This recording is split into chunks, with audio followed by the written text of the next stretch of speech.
It's sunrise in Manning, Iowa. At the Weiss farm, David Weiss is saddling up for another 14-hour workday. It's longer during calving season. There's so much work for the ranchers. Fixing fences, digging ditches, feeding the cows, harvesting hay. Why do they work so hard to get their beef to people like me in New York? Do you think it's because they love people in New York? No, they love themselves. And by promoting their own self-interest, they make sure New Yorkers have beef. It's not because they care about New Yorkers, they care about themselves. The Weisses are only the first of a series of people who, by caring about themselves, make sure I get my steak.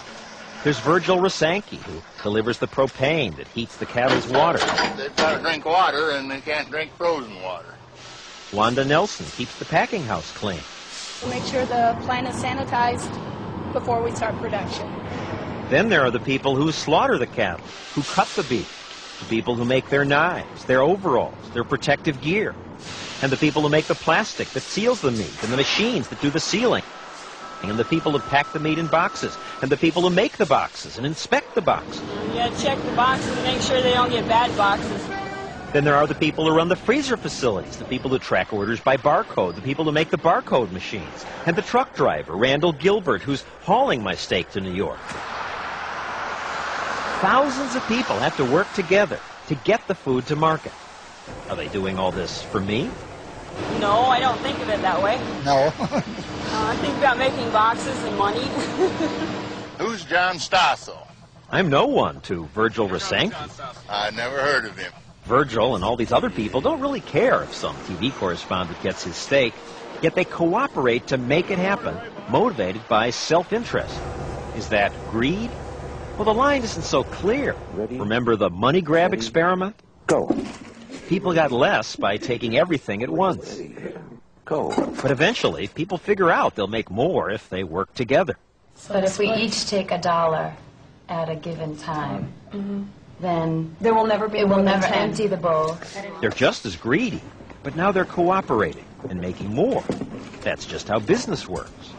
We're in the business just like everybody else, you know, to make money. Provide for my 3 boys, my wife. Buys you a house, buys you really nice vehicles. In a free market, you get more for yourself by serving your fellow man. You don't have to care about him, just serve him.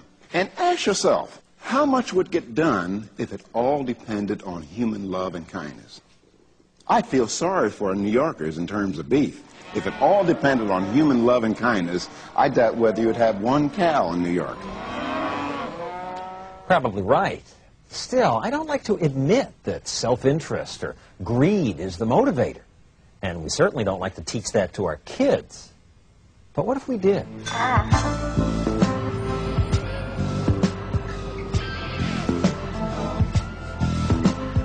This school was once considered New York City's worst, lowest reading scores in the state.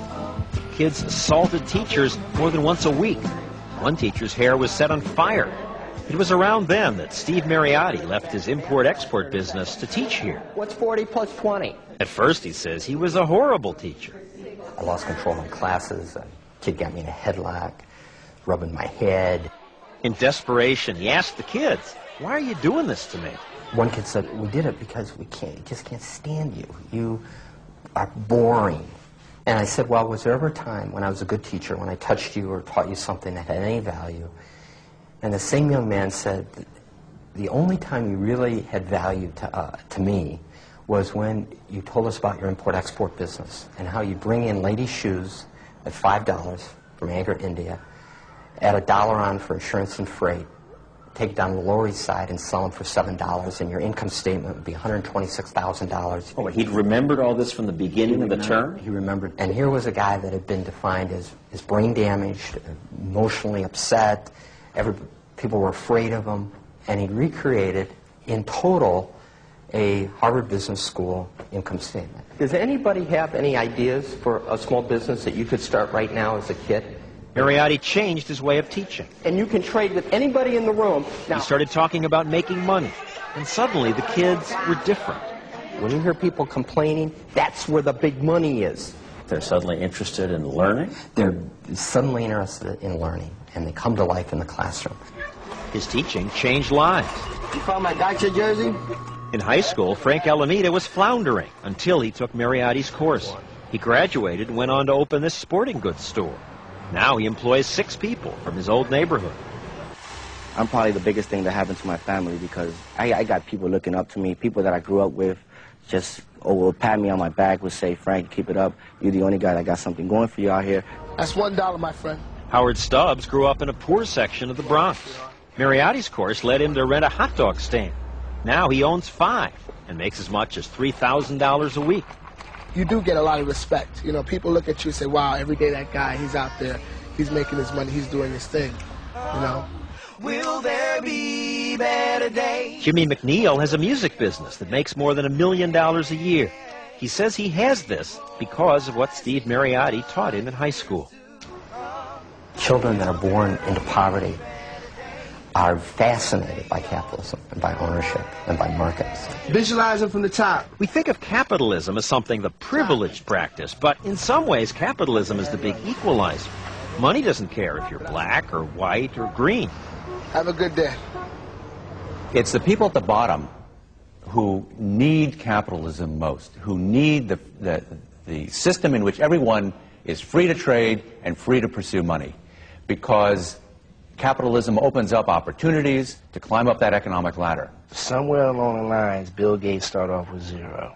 Somewhere along the lines, Quincy Jones started off with 0. My rule for kids... It's not a color thing. You know, it's an opportunity thing. So greed has its benefits, but aren't we ignoring the downside here? What about all those workers who've lost jobs while their bosses built places like this? Shouldn't there be limits on how much people can make? Shouldn't the owner's greed be restrained for the sake of the workers?